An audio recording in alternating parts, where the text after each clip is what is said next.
because the president and a Republican Congress passed those tax cuts without a single Democratic vote. Abuse of power, or quid pro quo, bribery. Call it whatever your focus group wants to call it. Because at the end of the day, you don't have the facts to make out the case. You don't have the facts because the other party on your quid pro quo, your alleged quid pro quo, never felt pressure.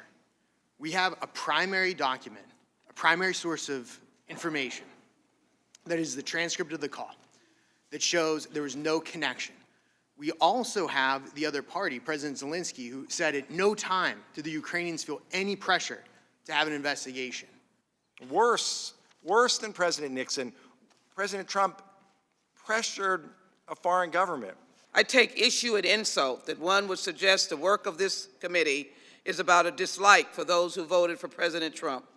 President Trump is before this committee in articles of impeachment for his own behavior, for his desire to do with public monies and a public position to do a private matter and a political matter, and that is to get dirt on his 2020 potential opponent. And now we've done that for the past 12 hours, and it's time to summarize our case. It has to be said, this is basically this concerning part for many of us, this is a focus group impeachment.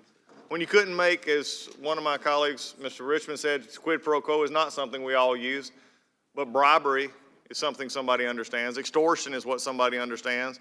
You know, doing something illegal is something understanding. What we've heard today from my colleagues is a lot of discussion about crimes that they couldn't charge, crimes that they wouldn't put in their articles of impeachment. If they were so set that he did all of these crimes that were always mentioned, then put them in the articles.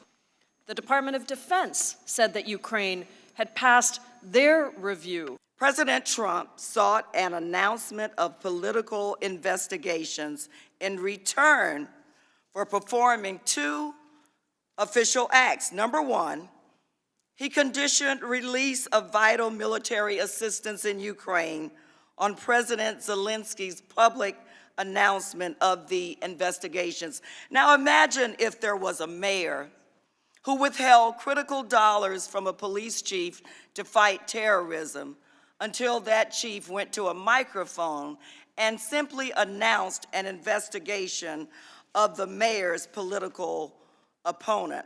Please don't confuse Americans with false claims. I want the members on both sides of the aisle to think about what has happened over these last 2 days and to search their consciences before we cast our final votes.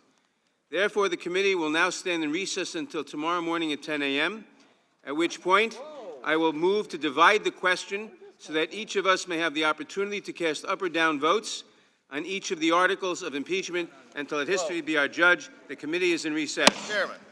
Mr. Chairman, there was no consulting from the minority ranking member on your schedule for tomorrow, in which you just blown up schedules for everyone. You chose not to consult the ranking member on a schedule issue of this magnitude. So typical. This is the kangaroo court that we're talking about. It's more Stalin-esque than unbelievable. Not even consult. Just Stalin-esque. Let's have a dictator. It was good to hear about that. 10 a.m. Unbelievable. Well, but also they can say, hey, we had a 3-day trial.